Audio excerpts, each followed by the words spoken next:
Checks identified in his later testimony. Now, how about the previous? We were made to understand he's a witness for the prosecution, Your Honor. Correct. They cannot disown him now He was presented as a witness for the witness for the prosecution. prosecution. May I explain, Mr. President? Yes. It was correct to say that this witness was our witness when we presented him on direct and cross and redirect, but we had already discharged him, Mr. President. And so far as that is concerned, he no longer becomes our witness. But let me finish, Mr. President. But he was recalled. When this witness... Wait a minute. Correct. You discharged him, but he is a part of the record as a witness for the prosecution. You discharged him because you finished your direct examination and redirect. But nonetheless, he remains your witness when he was recalled by the court. It cannot be any other witness. We have authority... And now you are adopting precisely his testimony in relation to the document that you are marking. How can it be that he is not your witness? We find no inconsistency, Mr. President. As we stated earlier... Well, this presiding officer finds it inconsistent, strange. Your Honor, we have authority to the effect that when a witness is called by the court and examined by the court, he is neither the witness for the defense or the prosecution. And that is our basis, Your Honor, for simply saying... But is the situation of this witness in pari passu with the supposed jurisprudence that you're going to present? Yes, Your Honor, because as we said earlier, we had already discharged this witness insofar as his main testimony is concerned. And therefore, when he was called by the tribunal and questioned by the tribunal, the authority says that he is neither our witness nor the witness for the defense. And it is only in relation to the documents that he had identified by the questioning conducted by the Honorable Tribunal that we adopt those particular evidence, Your Honor. Subject to the submission of a memorandum from you to justify this position. But if Your Honor, please, with the kind indulgence of the Honor, he conducted additional direct, Your Honor. We were objecting at that time. So if the witness is not his, how can he conduct a redirect question and additional direct, Your Honor? That's true. Will you explain to us? We did not conduct additional direct, Your Honor. We, in fact, discharged this witness, and the records will bear us out. It was this Honorable Tribunal that called back this witness, and it was this court also that questioned that witness. There are many incidents of this nature that will take place in these proceedings, Your Honor. I beg the indulgence of this Honorable, because many a times a witness is examined by a member, senator of this court, Your Honor. We cannot object, we cannot comment, we cannot even contradict the statement being elicited from the witness. Although our examination of the rules of procedure on impeachment of this honorable court state in the section 17 that a lawyer and this is the situation we are in. You did not produce that evidence. You submitted to support your supplemental request for subpoena a document which the witness disowned.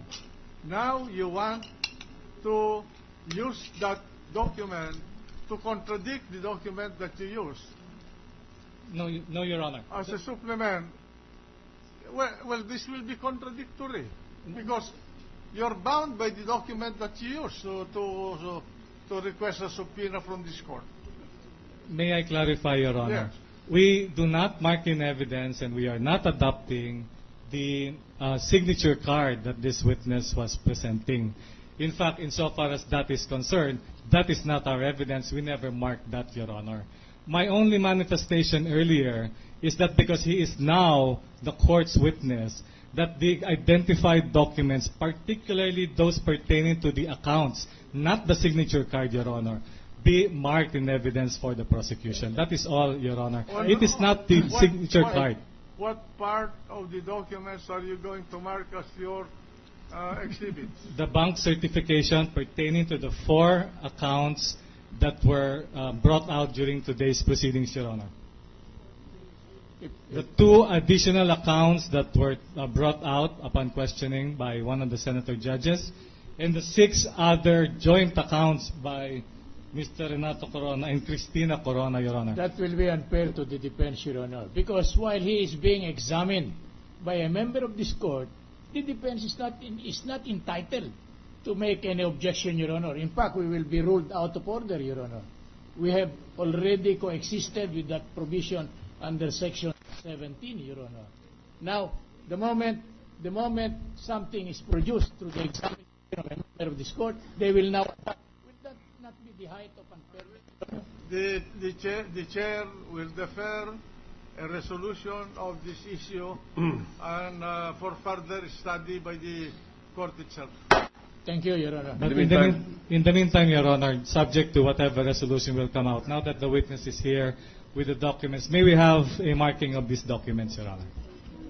Well, precisely that is what we are objecting, Your Honor. Provisional marking, Your Honor. Because marking is preliminary to offer. The ruling of this chair is not to mark this, and we will do it when we shall have resolved the issue. Okay. Besides, Your Honor, correct. In the meantime, Mr. President, may we excuse the witness now? The witness is accused. Mr. President, we received a letter from the Supreme Court Clerk of Court and the Deputy Clerk of Court that in compliance with the subpoena issued, they attended the sessions of the Impeachment Court on February 13 and 14, 2012, and they have not been called to testify. Owing to the voluminous and pressing work in the Office of the Clerk of Court, they request that they be given a specific date when to appear before the Honorable Impeachment Court. So we find merit in their request, Mr. President, so I move that the House panel of prosecutors be directed to inform the witnesses on the specific date they will appear and testify before the Impeachment Court. The motion of the majority floor leader is approved. You may submit that by tomorrow, Mr. Lead Counsel. Inform your witnesses on when. Yes, Your Honor. Yes, thank you. Thank you. Mr. President, the Council of Chief Justice Corona filed a memorandum on the issue of transfer of ownership pursuant to instructions from the court on February 2, 2012. I move that the said compliance be noted by the court, Mr. President. Is there any objection?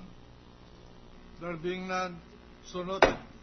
We also are in receipt of the explanation of vote of Senator Loren Legarda to be included in the records of the impeachment court. This is regarding the TRO vote, Mr. President. So move.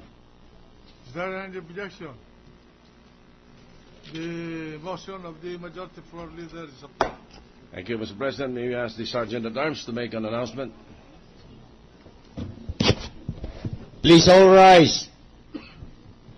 All persons are commanded to remain in their places until the Senate President and the Senators have left the session hall. Mr. President, I move that we adjourn until 2 o'clock in the afternoon of Tuesday, February 21, 2012.